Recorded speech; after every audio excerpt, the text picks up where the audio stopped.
On va finir avec Electronic Arts qui est au cœur de l'actualité financière puisque ça y est, le titre va sortir de la cote pour un rachat. Alors c'est un LBO, Leverage Buyout, 55 milliards d'euros valorisés, c'est gigantesque. Ça correspond à peu près à 210 euros par action, prime de 25% par rapport au dernier cours. Est-ce que on joue la sortie de cote, Ludovic? D'ailleurs, pourquoi est-ce que vous nous parlez d'Electronic Arts? En fait, on se posait la question en régie. Pourquoi vous nous en parlez? Alors pourquoi? Parce que ça, c'est un peu comme l'histoire des OPA. C'est quand une action commence à... Parce qu'on l'a vu, vendredi, ils étaient sous zone de résistance, ils ont tout cassé par le haut très violemment. Il y a peu le relais hier. Donc généralement, quand il n'y a pas le relais dès le lendemain, voire même le surlendemain, mais déjà dès le lendemain, donc dès hier, on ne l'a pas eu. Moi, je pars du principe, il n'y a pas de souci, l'action, il y a de fortes probabilités qu'elle monte. Mais pourquoi j'en parle? Parce que moi, j'aime bien des fois voir des actions. Il peut y avoir des OPA, par exemple, ou ce style-là qu'on a eu là dernièrement, accessoirement sur Electronic Arts. J'attendrai voir un repli justement sur cette zone-là des 117 voire des 180 pour pouvoir se replacer dessus. Voilà.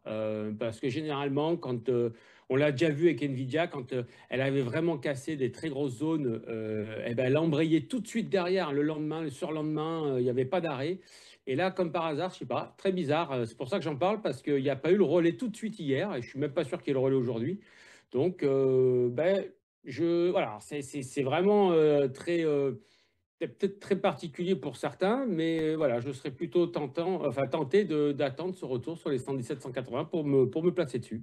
Ok, très clair. Alors, je précise que cette opération qui a été approuvée par le conseil d'administration d'Electronic Arts devrait être finalisée au cours du premier trimestre de l'exercice 2027, sous réserve de l'obtention des autorisations réglementaires, notamment de la concurrence américaine. Donc voilà, ça nous laisse le temps, de regarder le titre de très près. Donc finalement, pour conclure, Ludovic, vous nous dites quoi sur Electronic Arts que c'est intéressant? Justement, c'est le mot que vous avez employé, Louis, c'est sous réserve. C'est le mot sous réserve. Et c'est ce qui fait que le marché n'a pas embrayé tout de suite dans la foulée hier sur l'Open américaine. Donc, et le mot sous réserve, ça veut dire beaucoup de choses. Donc, c'est pour ça que ce mot sous réserve, je pense que ça devrait nous permettre de revenir chercher cette zone des 117, 180. Alors, je ne dis pas qu'ils vont rebondir fort dessus, mais c'est cette zone-là qu'ils vont devoir tenir pour pouvoir repartir. Donc j'attends cette zone-là pour évidemment tenter on va dire, c'est un petit coup de poker dessus. Mais voilà, j'attendrai ce retour-là sur les 117, 180 pour me replacer dans le sens de l'information qu'ils ont donnée vendredi.